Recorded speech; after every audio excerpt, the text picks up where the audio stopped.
Hey everyone, and welcome back to my channel. Today we are taking a look at the new MAC and Patrick Starrr collaboration. I couldn't help, I caved. I am a huge fan of Patrick Starrr. I love his personality, his story, his makeup game is sick. And the fact that a beauty blogger collaborated with MAC, super huge. I'm aware that Laura Lee and Gabriel Zamora collaborated with MAC with their lipsticks, but this is a huge collaboration in that it involves several products. I purchased the 2 eyeshadow palettes, the powder, just one lip gloss and lipstick. I bought the nude shades Mama Star because those were the curated ones. I believe all the lipstick shades he created, the lip liners he did not. They're re-released in the new packaging, as well as a lot of the eyeshadow shades, curated shades that he loves, and he created one out of each quad. Before we get started, please make sure you subscribe if you want to see more of these first impression review videos. Make sure to give it a thumbs up at the end, and without further ado, let's get started. I already have my foundation on, concealer. I put on a little highlight because I'm trying this new Galactic highlighter that I'm still finagling with. It's the Luminous Face Veil. I was intrigued because the instructions are to apply the face veil to highlighting areas for a luminous glow, but it is very intense. I know I'm weaning off the topic here, I'm sorry. It's really gorgeous, but really intense. I applied it with a denser brush and it was like, whoa. This time I applied it with a fan brush directly to my foundation and concealer. Kind of like how it looks, so we'll see how that goes throughout the week. Okay, now this is the I Feel product everyone is looking forward to see, his powder. I tried this powder already, and I know I said first impressions in my intro. I applied it for the last couple of days because I wanted to really see how it worked on my skin on first application, how it held throughout the day.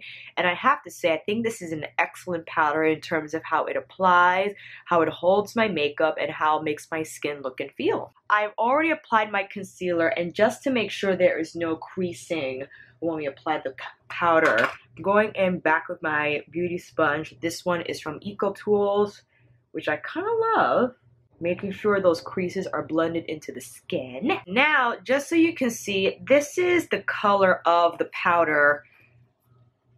I'll get a little more here into the lid. It's peachy in tone, but it still applies translucent. Very finely milled. I believe more finely milled than Laura Mercier.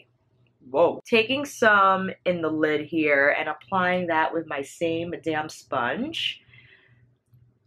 Going in on the eye area. See how it immediately melts into the skin?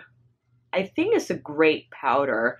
It doesn't look patchy, it doesn't look dry, which is crucial because even though I consider my skin to be in the combination oil category, this winter we've had some 20-degree days, really cold, really windy.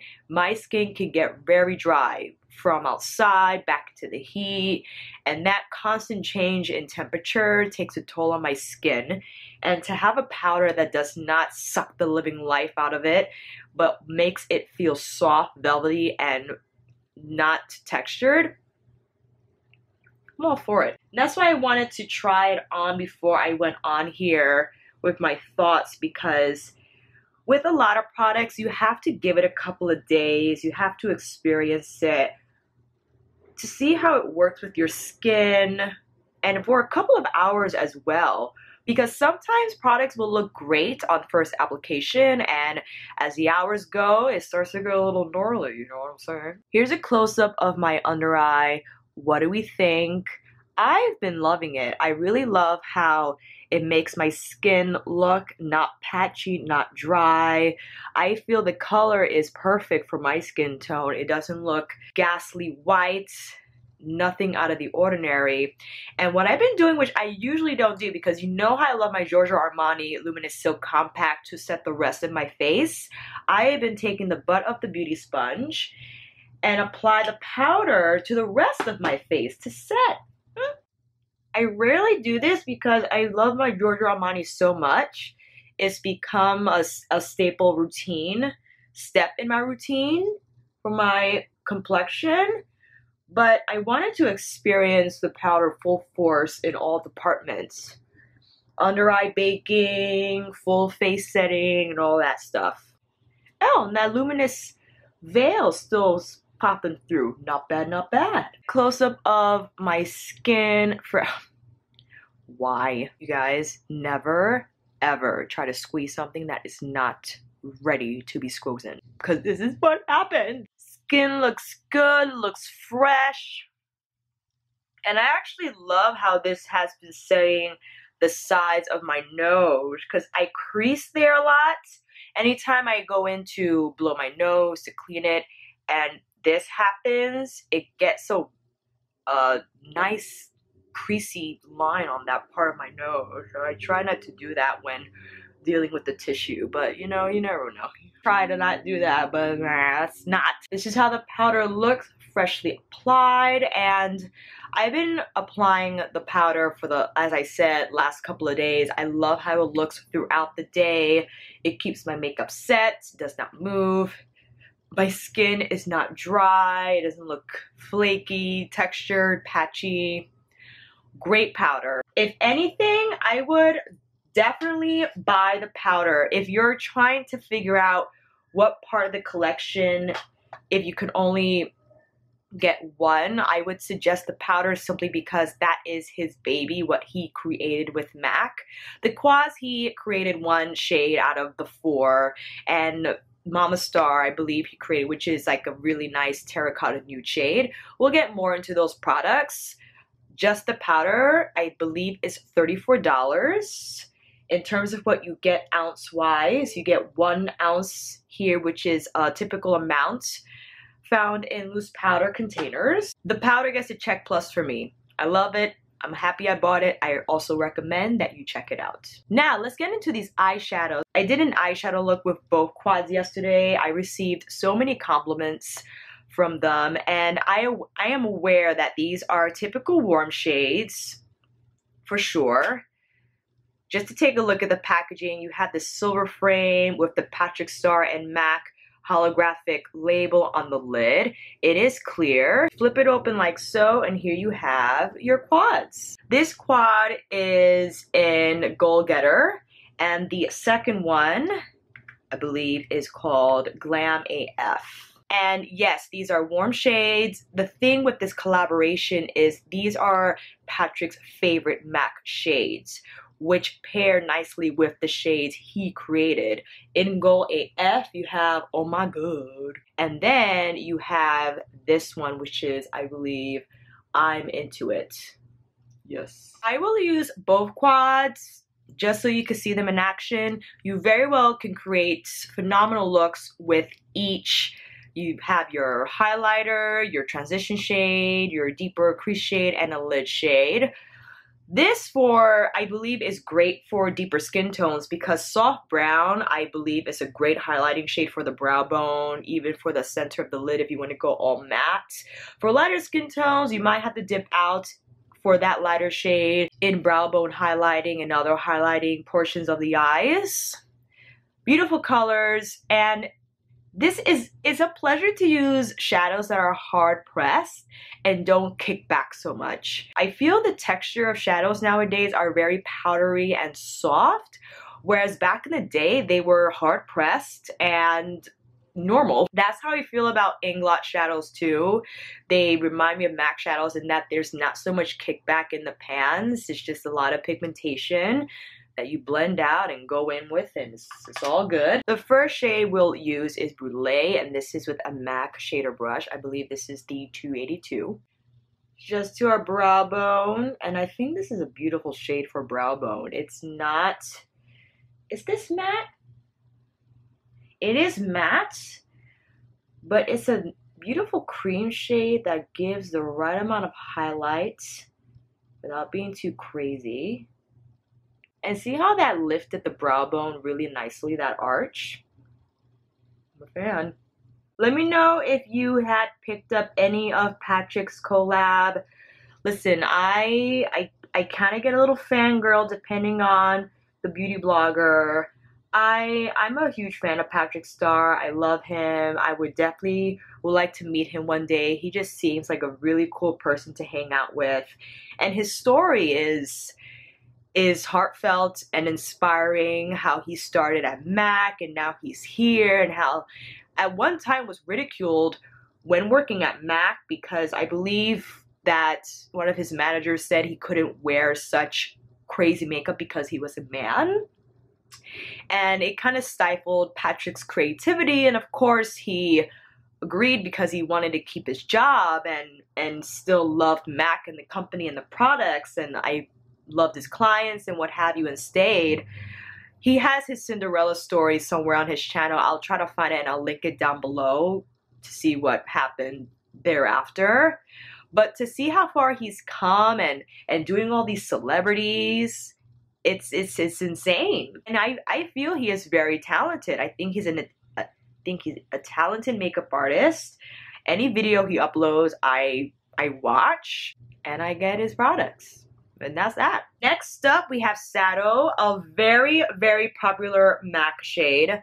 This is, I feel, everyone's transition color. Man, I also purchased new Smith brushes. I believe they are one of my most favorite eyeshadow brushes in the world. But I'm afraid that I put one of them in my other cup holder, which is in my bathroom. And I'm here now in my bedroom. I still have two that we can use, but to first build up the crease shade, one of my Morphe M505, which is another favorite of mine for transition shades. In with Saddle, I'm gonna start building.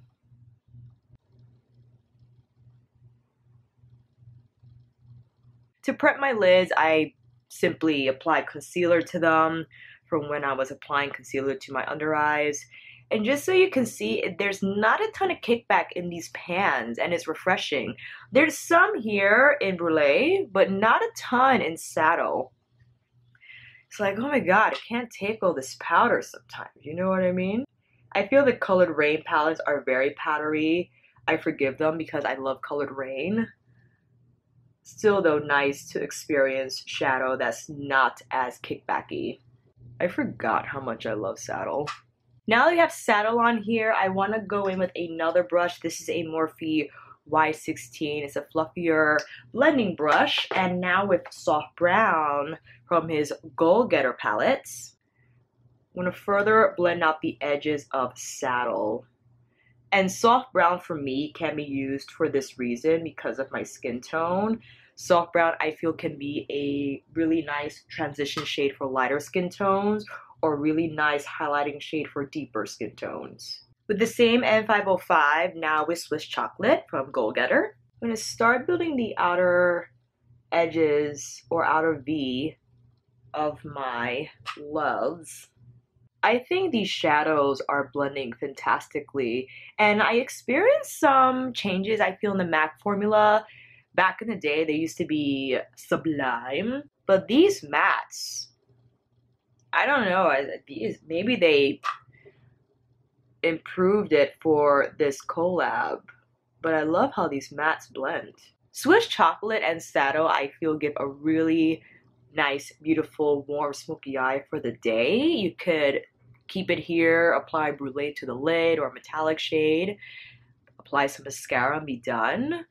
And I appreciate that there are different choices in these quads in terms of where on the spectrum you want to take your eye look to. Whether you want to be soft or you want to be super glam, you can do it all from these H8s. Now with my Smith 247 in his curated shade, I'm in Sweats. Now deeper into the crease. Oh, excuse me. Making now that V is not brown. It has a little, it's like a little bit of red and plum and maroon. It's nice combo we got over here. Slowly starting to pull it out just a little bit.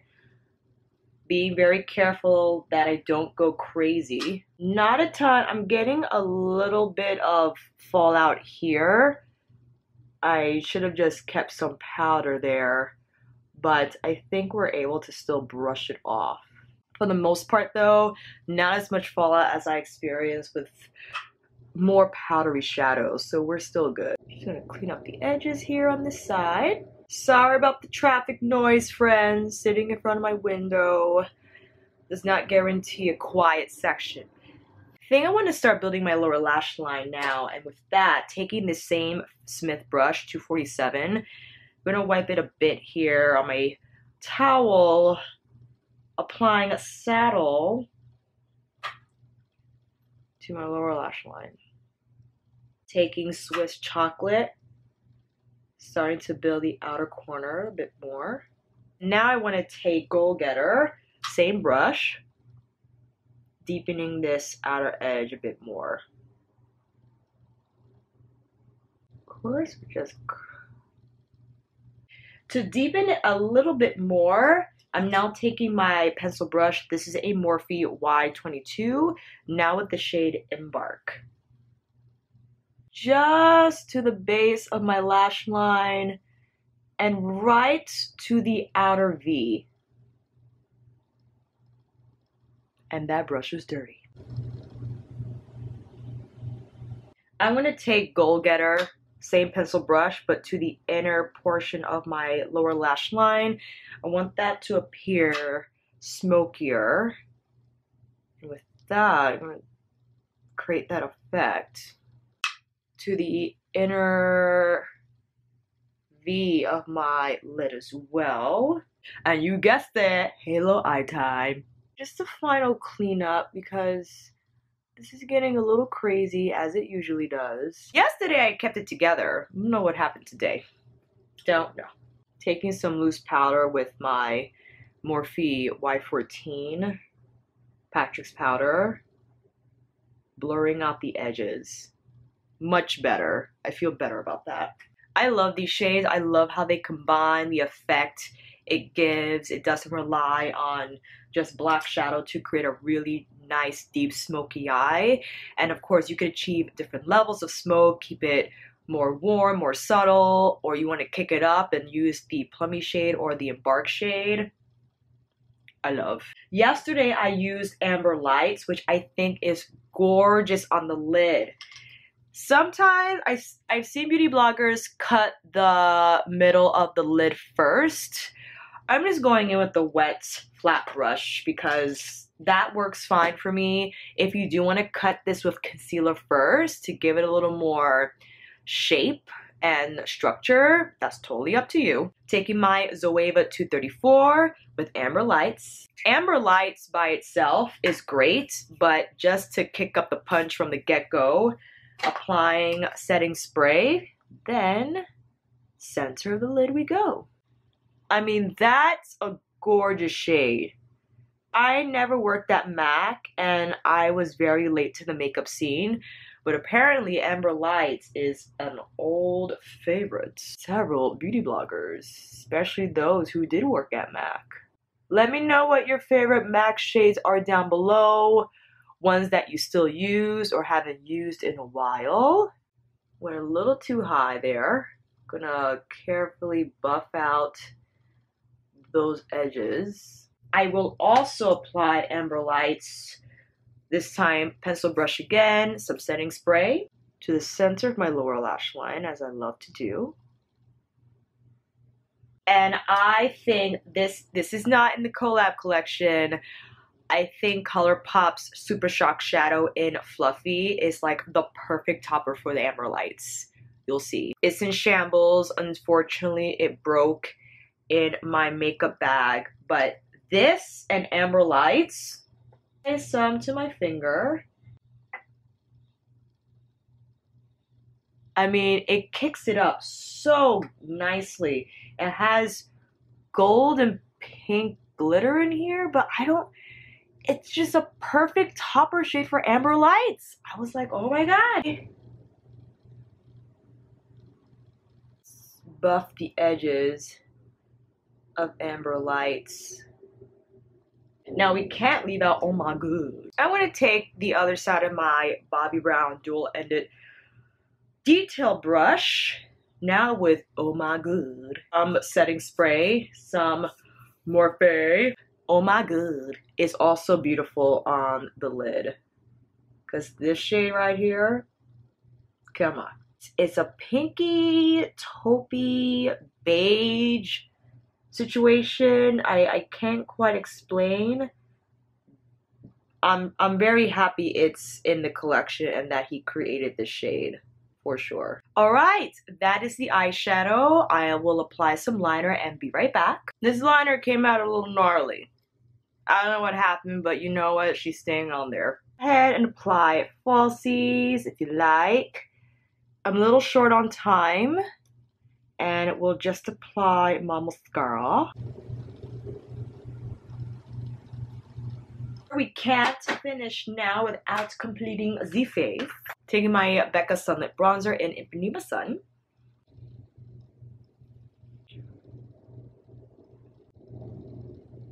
Taking a new palette that I will further go into in another video, the BH Cosmetics Classic Blush Palettes. I purchased on Cyber Monday. They were on crazy sale, and I thought I'd give it a shot. Let me see. I want to do these two. I'm going to combine those together.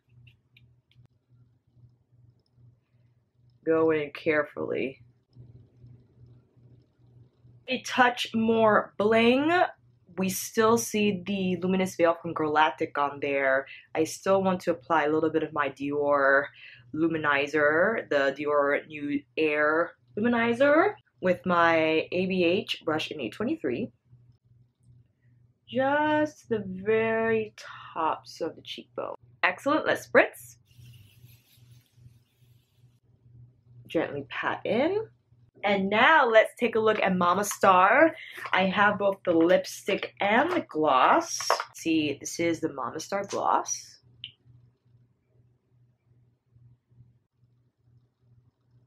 Really nice, warm nude shade. Here is the lipstick in Mama Starrr in a cream finish. Let's go with the Mama Starrr lipstick. The lip pencil that came with this color story is Mahogany, which you can still get in regular MAC packaging. I didn't get it because they sold out, but I am going to line my lips with cork. Now finishing off with the Mama Starrr gloss. I put on some earrings, covered my blemishes with an eyebrow pencil to make it look like a beauty mark. Courtesy of Desi Perkins. I think it's genius, and I will continue doing it. I think that is it. We used all the products that I have. Of course, let me know if you picked up any of the other lip shades. What quads you have. Oh, before we finish, I am terribly sorry. We'll do quick swatches. Here is from Glam AF. Oh my god. So pretty. Brulee. Saddle. Embark. Soft brown. Amber lights. Oh, Swiss chocolate. And I'm into it. Here are the two quads. I love how the shimmers feel. I love the two shades he created with MAC. I'm definitely happy that I bought both because I use both. You could use either one alone and still create beautiful looks with them. I feel the way they combine together is brilliant, and I'm very happy with the shades. Again, let me know down below what items you picked up from Patrick's collab. If you're not thinking about buying, definitely this is not a video to make you buy the collection. It's really if you were thinking about it, a little more insight was required. If you really wanted the powder, but you needed a little more perspective, some feedback about it. I love the powder. I love how it makes my skin look, how it sets my makeup. And again, it keeps my makeup well throughout the day. It does not dry my skin. I don't look ghastly. I don't look crazy white. If you do want a little more color back into your skin, you can always punch in a powder foundation, a pressed powder that's more your skin tone. But I feel with the bronzer and the setting spray that I don't look not my skin tone, and I definitely will say that the powder is great and something that I would entrust Patrick to develop, considering that he is a powder fiend. If you haven't seen any of his videos, he goes in crazy with the powder, and I would think that because of his experience using powder for so long, that he will look to create a product that is extraordinary in terms of its performance and how it looks. Thank you again, friends, so much for watching. I hope this video helped, and if you like this video, please give it a thumbs up and subscribe to my channel. And until then, I'll see you on here again with another review, demo, get ready with me, or chit chat. Take care, and I'll see you again soon. Bye!